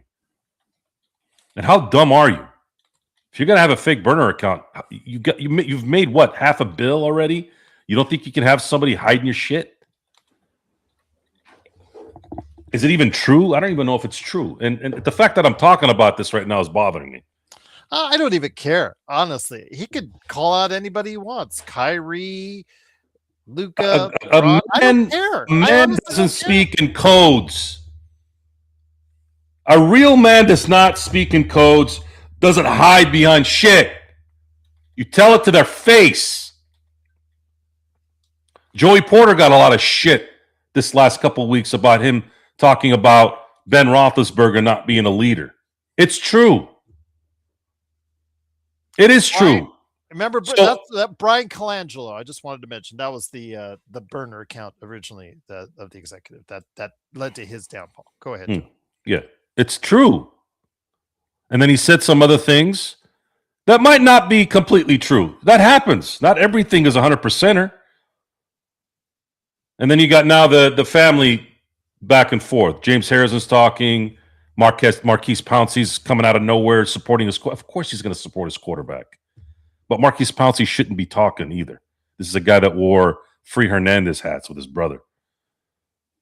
Can't do that. You got to keep people wanted us to talk about this. That's why we're. The point is, at least he came out. He didn't hide behind a fucking burner account or some bullshit code. He came out and did what he did. And half the stuff he said was right, and the other half is debatable. He's a human being, but at least he came out, didn't hide behind a mic. He spoke into the mic. I mean, he's calling out Devin Booker. I don't care. Honestly, It doesn't look good for him, too.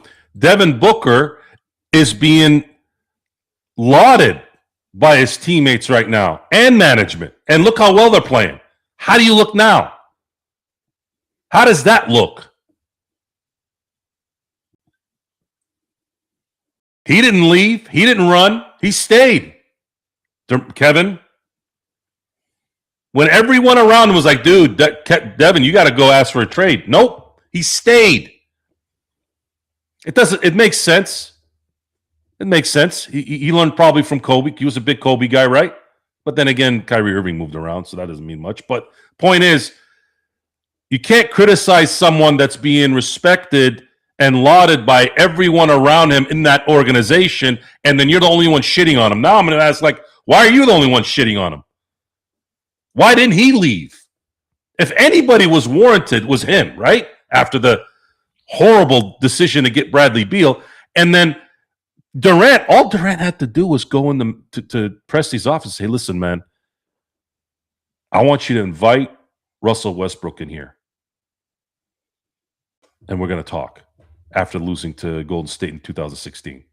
And then for Booker it really helped because he got those 2 extra years at 170. He's going to be a $70+ million player at the end of his career. Right. Now, if he was a man with some balls, he'd be like, I don't think this is going to work. Or his contract, I should say. So, Sam, I'm going to sign a contract with you guys, but I don't think Russell and I are compatible at this point. I think there's some issues here. So, whomever you want to trade first, you trade. And we know damn well they would have traded Russell Westbrook. Mm-hmm. So, that could have now solved that problem. He could have stayed in Oklahoma City, did what he did, not been a whining bitch to the rest of his career. Nick T, my assessment on Hall of Fame is much harsher than what has. Go ahead. For the audio audience, Nick T asks, what do you think, Joe, of Eli Manning? Yes. Eli Manning was the rare lightning struck twice person in the world. Sometimes people get lucky twice. There are people out there that have won the lottery twice. That was Eli Manning. He is not a Hall of Famer to me. If Jim Plunkett isn't in the Hall of Fame, Eli Manning doesn't belong in the Hall of Fame, despite the fact that he has 2 Super Bowl MVPs. He was not good beyond those 2 years. However, he's probably going to get in.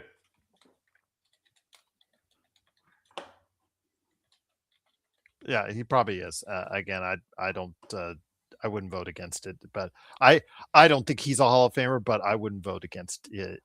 Again, I wouldn't bet against it. I should say I wouldn't bet against it. The Hall of Fame has become a popularity contest. It's a business, obviously, for a lot of these people. He'll get in. I don't think he deserves it, but he'll get in. To me, I'm sorry, but not everyone is supposed. I don't like 4 or 5 guys going to the Hall of Fame every year. I think it's a dumb rule. I think it's a dumb act.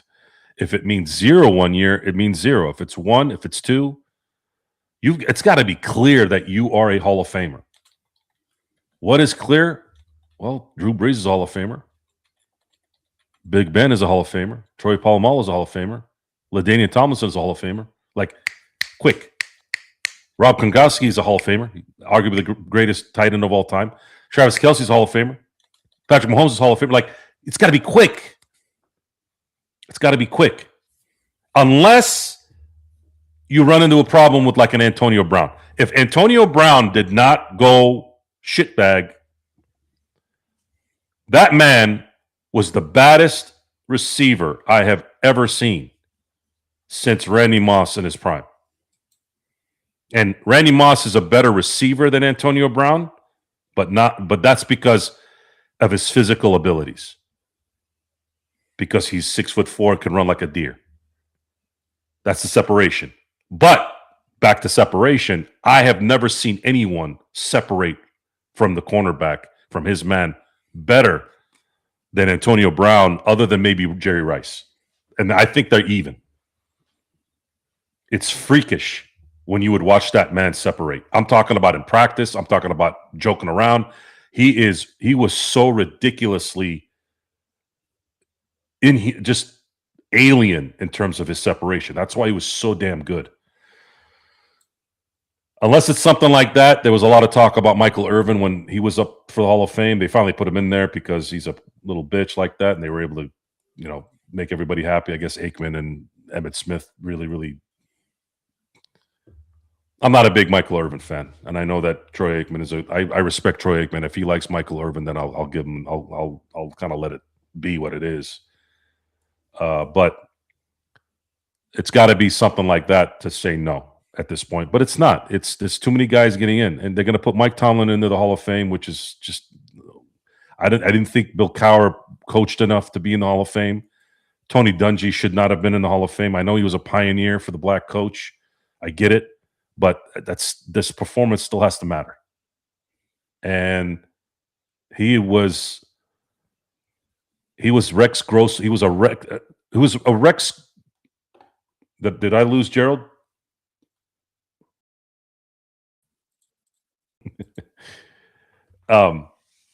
DivX is asking you if Calvin Johnson you don't think he was awesome. Oh no. Calvin Johnson is okay. DivX was awesome. He's already floating you the stats. It's like no. Awesome. Calvin is great. Calvin is great. Problem with Calvin, unfortunately, was he was always hurt. Okay. That kind of docks him a little bit, but at his peak, he was as good as anyone, obviously. Yeah. But I'd still take Antonio Brown over Calvin. Julio Jones will be in the Hall of Fame. Calvin is in the Hall of Fame now, right? I believe he is. Yeah. He was a first-year inductee. Yeah, Julio Jones will be in the Hall of Fame. I'm trying to think who else has retired recently.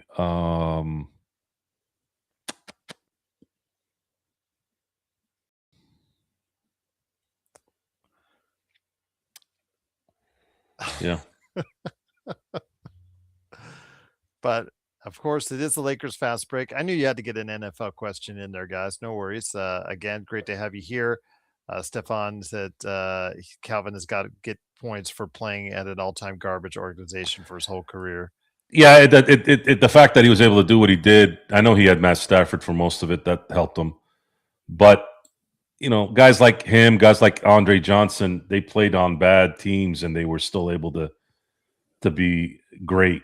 And that's why they are where they are. Well, guys, it's been great having you here as part of what we're doing right here at the Lakers Fast Break with a snack pack. We thought we'd tie you over. Tough was going into withdrawals, Joe, for you had no Lakers action and no Lakers Fast Break. So he was going into withdrawals. So I'm glad we could go ahead and get him his fix. Right there. Check out my NBA conversation, my NBA observations with Caleb Ponce. I hope to add at least one more before the week is up. I was trying for 3, but got one cancels on me. So I'm at least going to try and get another one here before the season starts back up. So hopefully you guys will have that. But Joe, Nick T says Percy Harvin. No, I don't. That's not like Joe says. That does not. It's got to be like this, guys. And that's, if you have to ask, you aren't. Sorry. And there's a lot of Lake Steeler guys that got in that I would say I probably would not have put in Is he a Hall of Famer? No. It's got to be like this. And Stefan, yes, check out our part of our conversation earlier when we discussed Rob Pelinka and the comments that were made by Jeanie Buss on the CNBC interview and LeBron James' retort on his own Mind the Games podcast on that, and our thoughts as well on it. So we had a little bit to say. Our thoughts and prayers.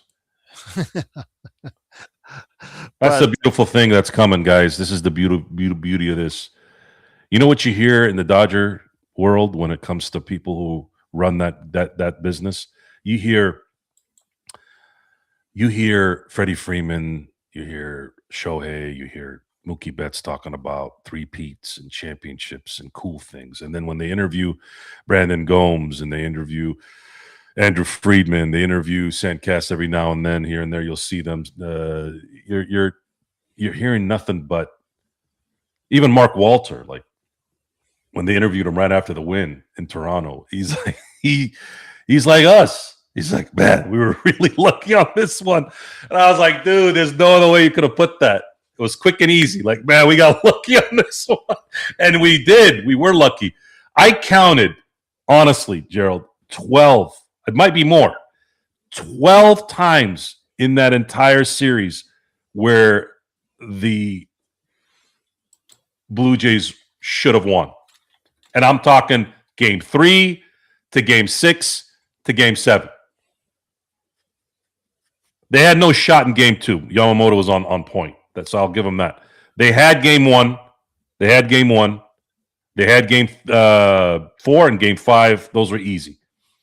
Between 3, 6, and 7, there were 12 instances in those games. And there's probably more. I just counted 12 and I gave up after that. Where they would have won if they had just sneezed a little different. It's just nuts. That's what made it as great as the 91, the 97, the 01, the 16, the 2019 World Series were, all those 7-game epics. I can honestly say that since I've watched almost everything now, and I'm trying to not show my Dodger goggles too, I'm really being honest with myself. I don't think there was ever a World Series where we saw things this close, back and forth. I don't think we've ever had it. I forgot to mention, left. See, Best League had to put in one last dumb shit comment. See, that again, we're all. Thanks, Rodell, number 2. Appreciate it. Yes, just call yourself Rodell, number 2, and then we'll at least know who you are. I forgot to mention Left's question for you. Again, this will be the last one we tackle for tonight because he asked earlier, so I'm going to stay on the air for him. And his question I left on for us. He said, the Ox, how do organizations fail? What are the first signs leadership is crumbling? And where did it all go wrong for Jeanie Buss? I don't think Plaxico Burress is a Hall of Famer. No. Where did it all go wrong? When Dr. Buss relinquished his power. So what are the first signs of that leadership is crumbling? First signs is lack of talent. I don't know what to believe when I hear things, but let's say the news was there in terms of, let's say Jim Buss took over the team, right? After Dr. Buss, and then Jeanie was in charge, quote unquote, in deciding whatever. Jim Buss's infatuation with Andrew Bynum being the next star of the Lakers, which was asinine from the beginning. Number one, he was never going to be a star for the Lakers, as good as he was. Let's say in 2012 when he was an All-Star, he never was going to be that Laker great. It wasn't hard to figure out, but seemed to be pretty a stubborn guy. When you put your interest in front of the team. And Jeanie didn't necessarily do that, but she allowed certain things to fester around that. Hiring her friends. In the end, bringing in Rob Pelinka because he's tied to Kobe. I'm not going to hire people because I want to feel comfortable. I want to hire people because I want to feel uncomfortable. When you hire yes men, there's a bad result in the end, Gerald. Charles Barkley doesn't have a relationship with Michael Jordan because he called him out on that. I don't know that's true. Maybe it is. Maybe Jordan does like yes men around him. I don't know. Doesn't sound like Michael. But maybe that's just how it kind of comes about. I'm sure the Elon Musk people are the same way, right, Gerald? I'm pretty sure those guys all kiss his ass. He could light a child on fire and they'll be like, yeah, great. Let's get some marshmallows because and that's the part that I always say, you got to be careful who you are. You got to be careful who you work with. If people are going to blindly support all this stuff going on with this Epstein stuff, all this was because of the rich trying to hang out with the rich and trying to be connected. Folks, I know networking is important. I know knowing the right people is important to advance, believe me, but it can't be at the expense of your ethics.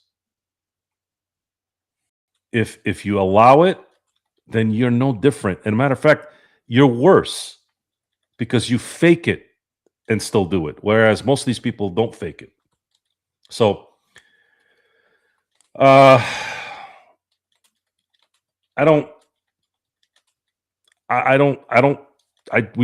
this is not new. The patriarch who knew what he was doing shifts it over to the next generation. The next generation screws it up. That's what happened. It's not anything that hasn't happened a billion times. Sometimes you can get out of the first generation after. Sometimes you can get a good one. But not surprised when it's immediately bad. Usually the third generation. Don't they say the third generation one usually fucks it up really badly? Mm-hmm. Yeah. Now, again, Jeanie, I think means well, but that's the point. Is I think she probably thinks too positively, and let's be optimistic. I don't work like that. I don't work like that. And in the end, how you treat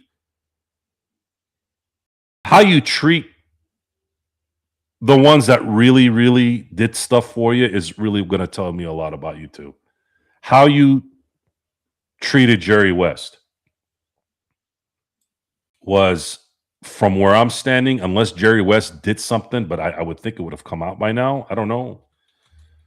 Did he swear your existence away and you got pissed? Okay, I guess I could understand that maybe to a degree, but I don't know. Do you see Jerry West telling Jeanie and the whole family, I hope you guys burn in hell or something like that? I don't know. That doesn't. I don't know. I don't see him doing something like that. Do you? I wouldn't. Treating him like that, and what's the irony in that is if you didn't do that, maybe Kawhi comes to the Lakers.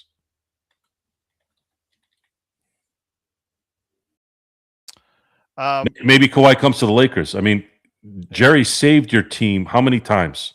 Jerry got you Kobe twice. Twice. Not once. Twice. Kobe Bryant, because I believe Elgin Baylor, because there's no reason for Elgin Baylor to lie. There's no reason. When I heard this report, I said, there's no way in hell Elgin Baylor would have just made this up. Kobe committed to Elgin Baylor to go to the Clippers. Jerry talked Kobe out of it because he said, you cannot go play for that owner. And then Kobe changed his mind. I'm just going to mention this when it comes to Ivica Zubac. Again, Mike F. and Muscala. God. Anyways, yes, there is the story that he shared Zubac on regarding the time where Kareem was mentoring him and Kareem wanted a spot on the Lakers' coaching roster and apparently was denied after conversations with Magic Johnson, who again traded him for Mike F. and Muscala. So I will say this again, he is these stories about his time there with the Lakers and Los Angeles as a whole have come about. He's said a lot of things. He is a very angry man because the fact that, the way the Lakers traded him and dealt with him when he was there, and also as well, way he was treated by the Clippers. He had just had a child. The same day he has a child, his first child, he is traded away to Indiana. So he is a very angry man. And LeBron on his Mind the Game podcast talked about how a great deal it was for Indiana to get him and how he has extra incentive when playing the Lakers, because he said I think paraphrasing here, but he must really hate the Lakers because he plays so well against us. Paraphrasing what LeBron said about Zubac, and he's so huge and a massive guy, as far as he was talking about as well. So again, there's obvious. Los Angeles is not one of his favorite places. He also talked about his first check being cut in half by taxes. He said a lot of things. The poker game comments that he's made too are really fun as well. But yeah, Zubac is not a big fan of Southern California, especially for the way that he's been treated by both the Lakers and the Clippers organizations. So I can't say I blame him. And again, this all could have been prevented had Magic had a better talent evaluational skill, as far as it's concerned. Yeah, it's sad. It's sad how this turned out, because one of the few guys in the last 10 years that you actually drafted well, who could still be with them, I guess, would think about it for a second. He'd be 28. He's 28 or 29 right now. Who did the Lakers, and this is something to remember too, guys. This is a big part of this. The Lakers, I'd say, and it doesn't matter if they drafted these guys either. Think about it. Even if they drafted them and they let them go, it doesn't matter, right? Like at this point, free agents / drafts, only Austin Reeves is still here. So when they did draft well, they're still not here. So Mo Wagner's gone. Lonzo Ball ended up being a bust in my view. Brandon was an all-star. Zubac, obviously, is who he is. We're talking about the last 10 years.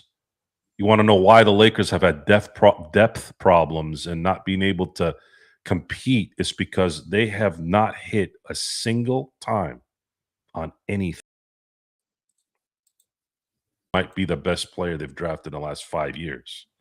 And I don't really think his skill set translates to winning. No, his skill set doesn't translate to winning at all. Think about it, Gerald. Adu this year, right? And then you have Dalton Connect, Bronny James. Then you have Jalen Hood-Schifino. Then you have Mojave King. Then you have Max Christie, the only guy they drafted that year in the second round. And then what? Isaiah Jackson, but that was to Indiana. Jaden McDaniels, that guy went to Minnesota. DeAndre Hunter, that guy ended up going to Atlanta. Mo Wagner was like, what? Okay, he might be good. He would be good. We had the Svi in the second round that year. Both guys are still playing in the NBA. But yep. So the Lakers have been horrible in getting even a single talented player in the draft the last 5 years. And then the last 10 years, the ones that they did draft well are not there. How are you supposed to build depth? How are you supposed to build a culture like this? So this is the problem. This is really the heart of the problem. And then the time that you do have these picks, you're picking Bronny James so that you can make a Hallmark movie. We're here to play basketball. We're not here to fucking make a Disney tale. And he wanted to play in the NBA. That's why he got moved to the second round, because he was considered at the top bottom half of the first round. I want to know something, Gerald. I want to know this. I want to know who picked. Who was really in charge of these picks? I want to know that. Is anybody going to find out for me? Well, the thing, although, with him, Ivica Zubac, was the fact that he wanted to play right away. Most of the teams at the back end of the first round wanted to draft him, but they wanted to draft him as a draft and stash, because draft and stash back then, when he got picked, was still popular amongst the teams in the league to save salary cap space. He wanted to come in right away. So that's how he slipped to the second round, and the Lakers wanted to draft him. But yeah, to be traded away a talent like that, who is already starting to get 20-point games, 20-point double-doubles, on occasion when he was given playing time as a Laker, and to trade him away like that for Mike effing Muscala is just something. Again, Magic, one of the best players of all time, one of the great passers of all time, one of the great point guards of all time, a businessman off the court. He's made hundreds of millions of dollars. No one can take that away from him. But as a coach, as a GM, as a talk show host, yeah, it's not been good. Not been good. I did want to mention to Arcarino, the LFB store that we have advertised in the past is closed. Joe has LFB merchandise on right now. We're going to be designing a new store, in the process of doing that. But if you really want to have something custom made with the Lakers Fast Break logo on it, or Lakers Fast Break, name and stuff like that, like, it's on some of the stuff that I've got here behind me, like the 2 canvas art. You might want to check with @TripShowShop, @TripShowShop on Instagram and Twitter. But I am going to be running some stuff here, some special events. I know that, as far as him, and also, as far as what we're doing with some other stuff, as far as getting in with some Lakers fast break promo stuff. So we're looking forward. Maybe even running some contests here soon. So that'll be something I'm looking forward to for you guys out there. So, Joe, again, just great to have you here. Again, any last thoughts before we head on out? No, I'm good. Okay. All right. Well, 2 hours in, hopefully we gave you your fix for Lakers Fast Break until Friday post game. I will also be dropping an NBA observations if all goes well. I'm going to be talking to someone that covers the Utah Jazz from far away, but he has been a great source as far as talking about the Utah Jazz and the NBA. So hopefully I will get that for you on tomorrow to give you that interim buffer as well. Yes, that's actually, yeah, we had a shop that had LFB merchandise like that for that, and also as well I had a custom shirt designed as well that I occasionally wear. Actually, tough bought it. I had one made for him. He paid for it and had one sent out. So again, we're gonna do something like that. I think obviously the size of the show, the size of the channel matters on that. If we were 10,000, 20,000 strong on subs, I think that would probably be something easier for us to attain to. But we'll go ahead and bring up another merchandise store here in the not too distant future for you guys. We'll come up with something, I'm sure. Joe Sorrell is on the experiment. He had his show recently as far as covering the Dodgers and the Lakers. So go ahead and check that out on his channel. Again, I had NBA observations there, and also my Lakers latest. Every morning, I bring to you guys Lakers latest on the Lake Fan Arc Network. Hopefully, you guys catch that. Little quick Lakers bites to get your day started. So hopefully, you catch that as well. But for Joe Sorrell, it's Gerald Glassford. Thanks again for watching this thing. We'll be back on Friday after the Lakers and Clippers. Ivica Zubac's probably 2 least favorite teams right now in the world, but they'll be going at it. We'll be going at it as far as our post game is concerned, as always. The best in town, the best there is, and the best that there's covering the Lakers is nowhere else but right here at the Lakers Fast Break Podcast.